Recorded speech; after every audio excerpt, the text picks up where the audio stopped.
All right, welcome to The Explainer. Today we're jumping right into one of the biggest questions out there. What is love? And to do that, we're going to explore this fascinating conversation between a modern philosopher and a text that's over 2,400 years old. So, our journey begins with a philosopher named Robert Solomon. Back in 1981, he looked around and felt that philosophy, for all its big ideas, had pretty much dropped the ball on a question that obsesses every single one of us. What is it to fall in love? It seems like a simple question, right? We all ask it. But when Robert Solomon went looking for answers, what he found was, well, a whole lot of nothing. He was just so fed up.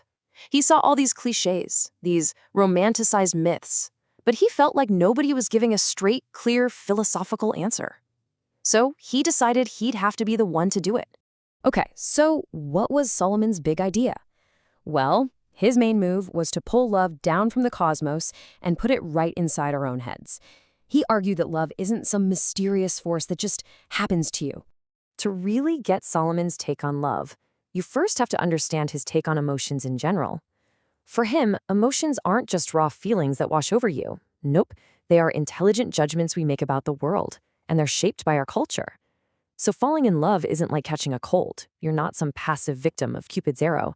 It's an active, intelligent choice you make. You know, have you ever stopped to think about where our whole idea of romantic love even comes from? Solomon argued that it's actually a pretty new invention. He believed it could only really pop up in a society like ours, one that values things like individuality and personal choice.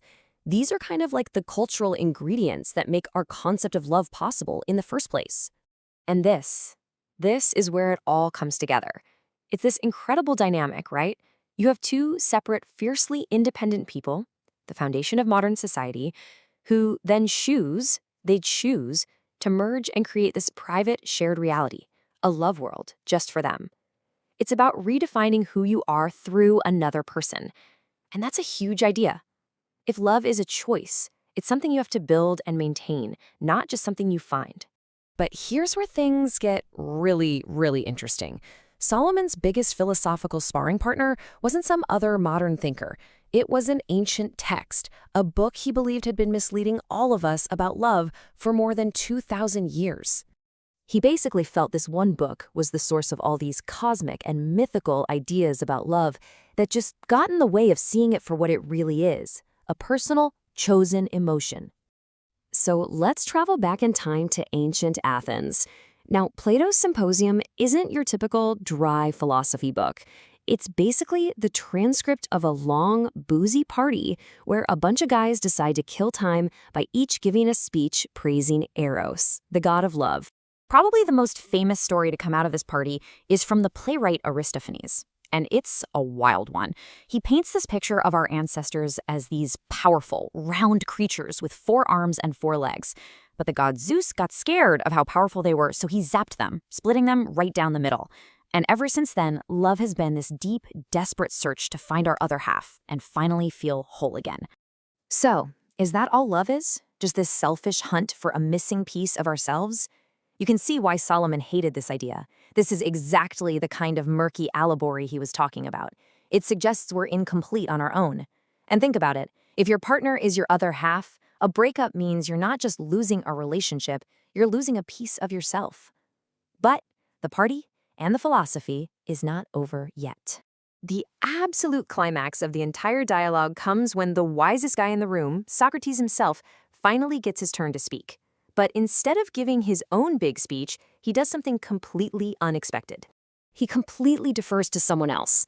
He says, in essence, hey, don't listen to me. I'm just going to tell you what my teacher, Diotima, taught me about this.